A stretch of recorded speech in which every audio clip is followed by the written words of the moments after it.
शुरुआत जो होली है ना, होली हम लोग ने सबने गा ली है, नाच भी लिया है और अभी थोड़ा सा स्नैक्स है। तो ये देखिए क्या क्या है, समोसा है और मटरी है और ये चिप्स हैं, चाय है।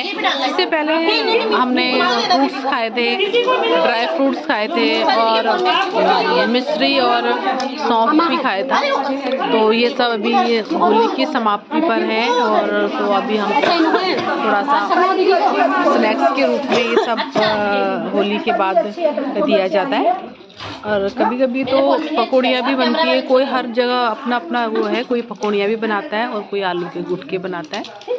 तो आज दीपा मेरा के यहाँ होली थी तो उसने समोसा और ये सब छोटा, ये सब अभी जो और जलजीरा के वो बोतल, ये सब हमने बीच बीच में ये सब स्नैक्स खाते रहे। और अभी इसके बाद डांस होगा अपना कुमाऊनी।